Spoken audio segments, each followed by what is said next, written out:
On this Thursday night, the promise of a tax holiday. The Prime Minister's plan to give Canadians cash and a break from the GST. People are squeezed, and we're there to help. The products and services it will apply to, and the political reality that's driving it. Wanted men arrest warrants issued for Israel's Prime Minister and former Defense Minister. Accountability and justice have started. The crimes the International Criminal Court is accusing them and Hamas of committing. Plus, claims Russia has fired a new ballistic missile at Ukraine and the increasing tension over Moscow's nuclear threats. And from a long-lost painting by a renowned Canadian artist to a multi-million-dollar piece of fruit, the art making big bucks at the auction house.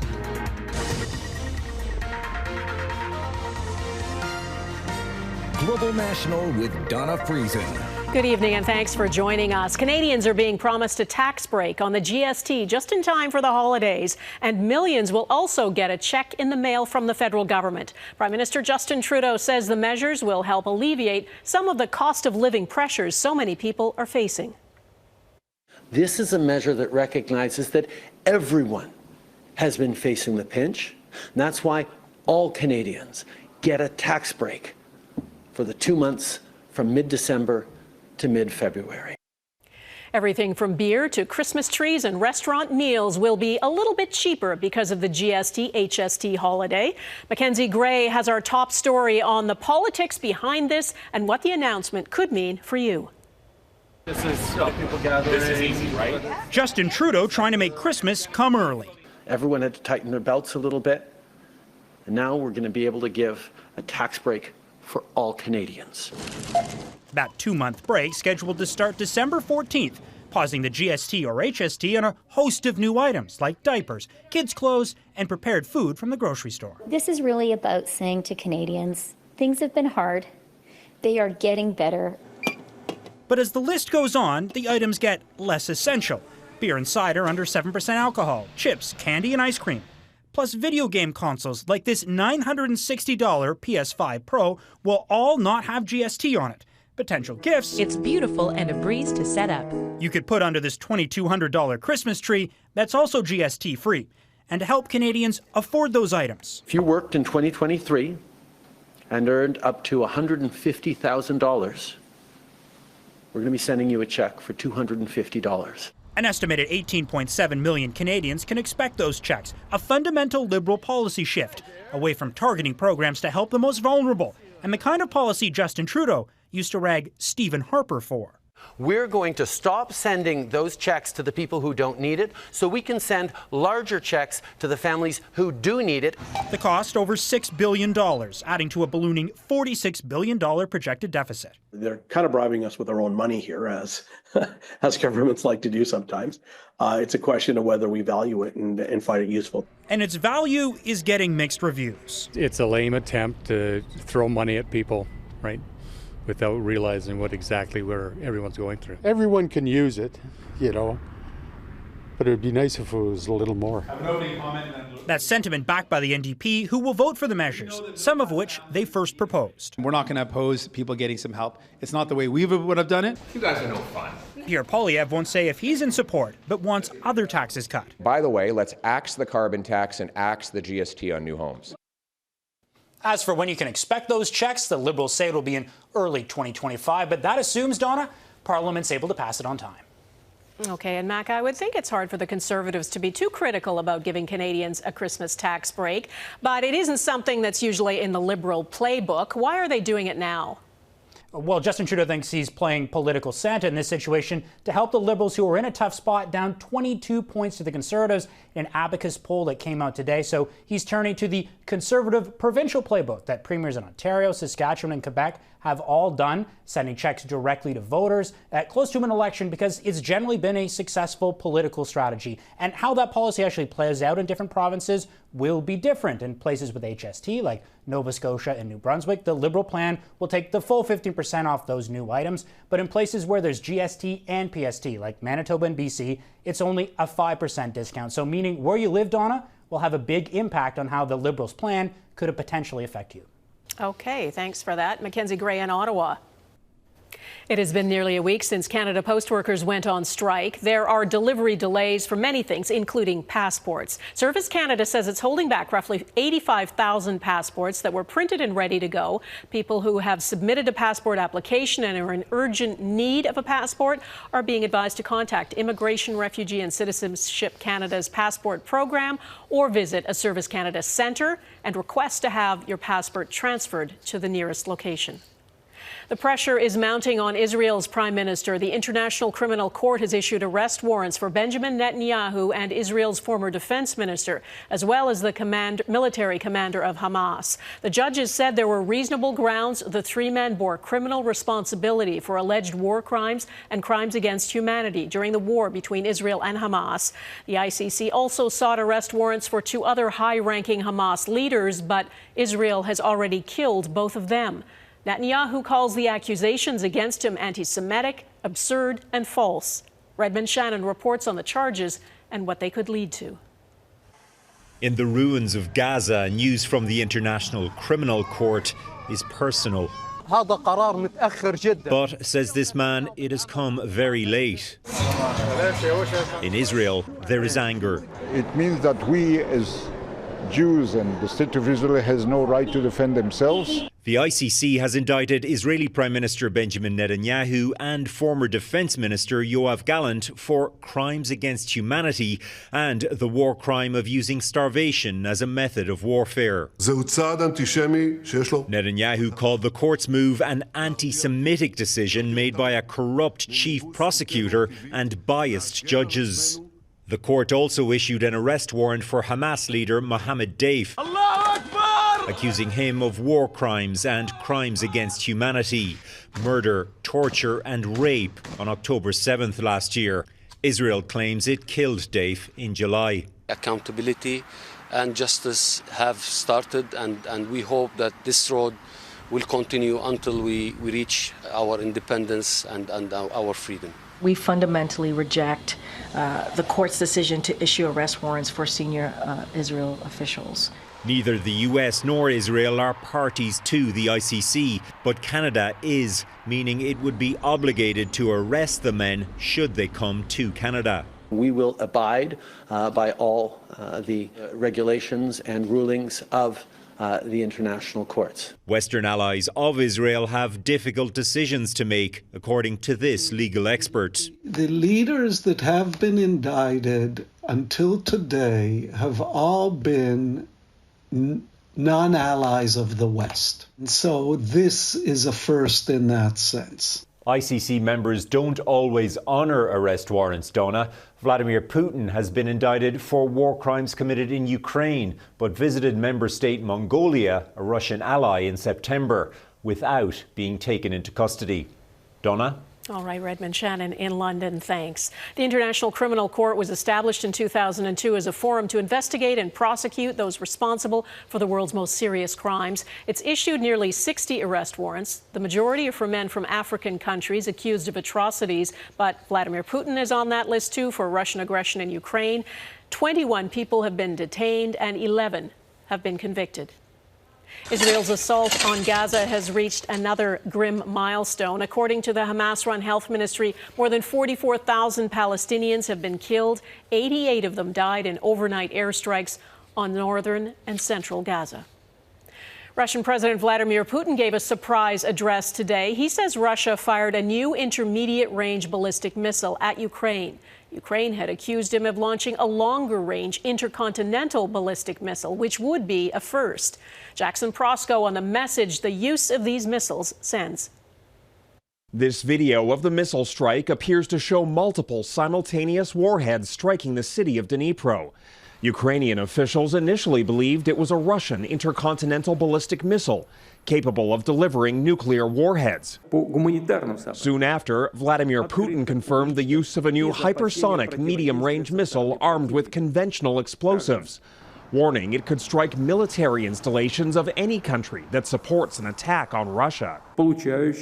There are currently no means of counteracting such weapons, he said. The United States was pre-notified briefly before the launch. This is more of the same irresponsible rhetoric that we continue to hear from Russia, which we have seen for the past more than 2 years now.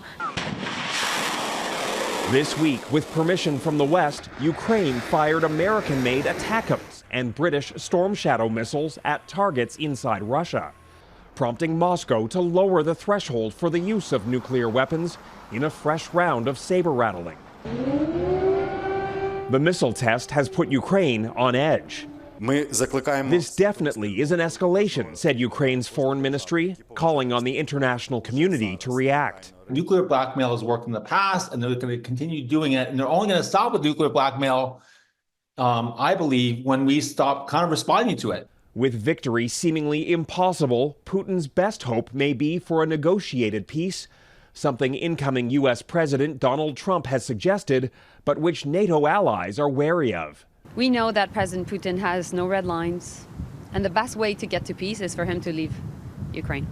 For now, Ukraine is left to weigh the risks of bringing the war to Russian soil, knowing it may take the conflict in a dangerous new direction. Jackson Proskow, Global News, Washington. One of U.S. President-elect Donald Trump's most controversial picks for cabinet, Matt Gaetz, has withdrawn his nomination. Gaetz says his confirmation was becoming a distraction to the Trump transition. Trump had picked the Florida lawmaker to be Attorney General, the country's top law enforcement official. But he's got a troubled past. It's been alleged Gaetz had sex with an underage woman and may have paid for sex on multiple occasions. The Senate confirmation process would have included a full vetting, potentially revealing the results of a House Ethics Committee investigation into Gaetz. Brazilian police are accusing former President Jair Bolsonaro and members of his inner circle of attempting a coup after losing the 2022 election. The former right-wing leader denies he tried to cling to power after narrowly losing to his leftist rival. Bolsonaro says he's the victim of a political witch hunt and vows to launch a legal case. 36 others are also suspected of attempting to violently overthrow the democratically elected government. Canada's Consul General in New York grilled. Coming up, Tom Clark is back answering questions about a Manhattan condo.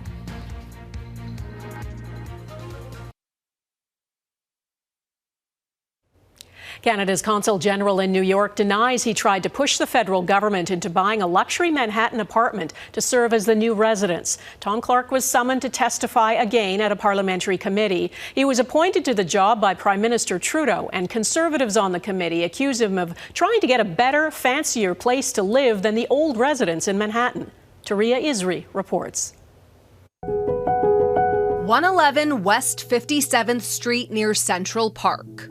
One of the swankiest addresses in Manhattan, and home to Canada's representative in New York, Tom Clark. Just how much of a say, if any, did he have in that purchase? Hearing a lot about Canadian values. The former broadcaster and current Consul General was called back to a parliamentary committee to answer that question. I, Tom Clark, do solemnly and sincerely affirm. This time under oath. I did not ask for or request a change of residence. But the Conservatives accuse Clark of misleading MPs. You have obviously and shamelessly lied to this committee on multiple occasions. Clark testified last September that he had no say in the federal government's decision to buy the $9 million condo. I was not involved in any way, shape, or form. 2 months after his testimony, documents first obtained by the website Politico emerged, showing the current Consul General in New York, head of mission, expressed concerns regarding the completion of the kitchen and refurbishment project. I was unaware that any mention of my observations had been included as part of the mission's input to the property team. Will you resign for lying to a parliamentary committee? Mr. Chair, what the evidence I have given to this committee consistently is the truth, the whole truth, and nothing but the truth. Too bad the facts don't back that up. The federal government has repeatedly defended the purchase, saying it will save taxpayers more than $7 million in the long run. The previous residence has been listed for $13 million, but has yet to be sold. Taria Isri, Global News, Montreal. President-elect Donald Trump has nominated Pete Hoekstra as the next U.S. ambassador to Canada. He's a former Michigan congressman and was ambassador to the Netherlands during Trump's first term in office. Trump says he is confident Hoekstra will again help him put America first. Ahead, could it be the green holy grail, how a Canadian company hopes to crack a decades-old geothermal puzzle?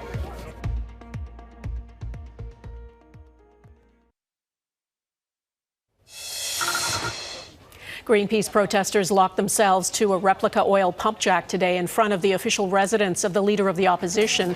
Pierre Poilievre has vowed to scrap the emissions cap regulations and the federal carbon tax if he becomes prime minister.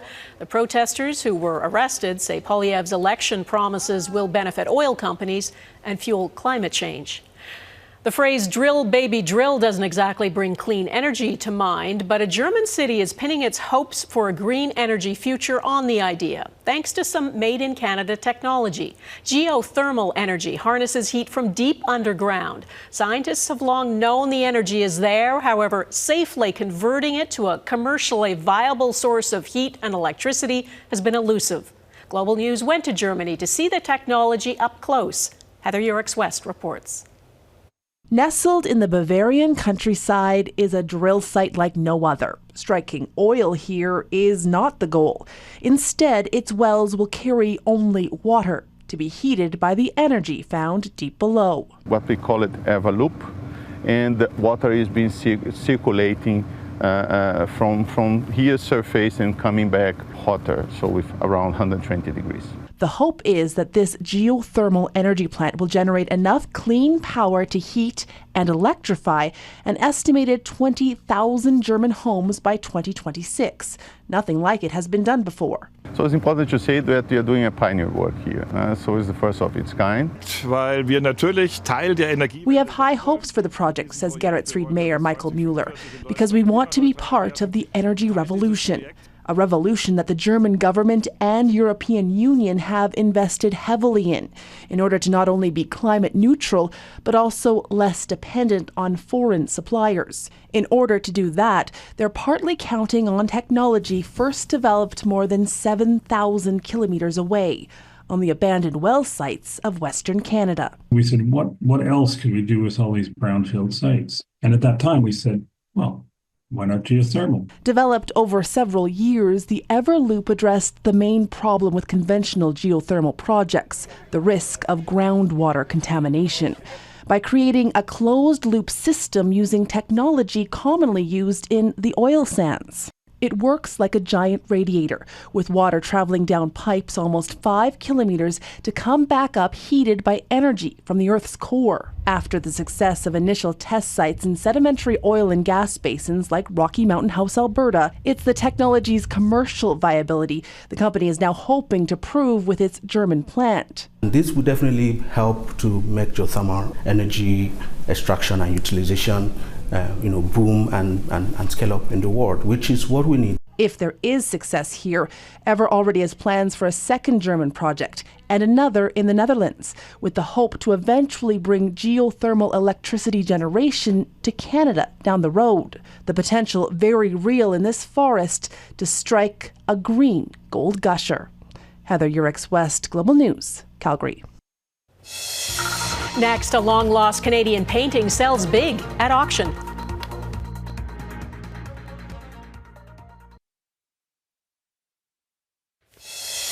At $5,200,000. Jen, the Catalan is yours. Congratulations. Thank you very much indeed.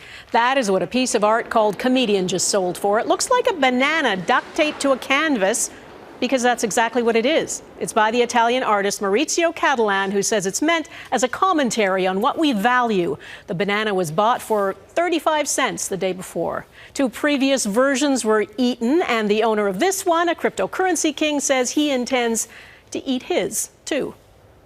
There was another art auction last night, this one selling art you can't eat. Among the treasures sold, 2 Tom Thompson paintings that each sold for more than $2 million.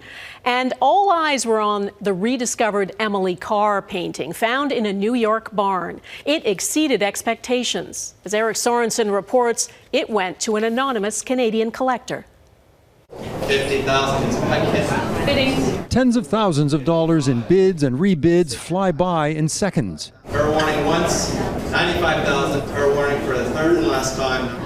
Sold. From Group of Seven's A.J. Casson to Ted Harrison to Jean-Paul Riopel, much of the Heffel auction is Canadian art in high demand at home and abroad. You felt the enthusiasm in the room. Placed conspicuously up at the front, a remarkable painting by Emily Carr. The renowned Canadian modernist had traveled to what is now Haida Gwaii in BC in 1912, where she found totem poles, painting one with a grizzly bear on top. She took the artwork to a friend in New York State, where it wound up in a barn for almost 100 years. But up for sale, who would buy it? For reasons of privacy and security, buyers at auctions like this often remain anonymous. The bidders, whether they're online or in the room or on the phone, are not identified. $270,000. The bidding for the Emily Carr jumped past the estimates of $100,000 to $200,000. It's Daniel's telephone bidder at $280,000, $290,000 online now. Daniel's phone bidder drops out. Daniel's out. It's $290,000 in the digital sale room. $290,000. Fair warning. Last call. Plus commission, the total price almost $350,000. All for a painting bought for $50 in that barn in New York.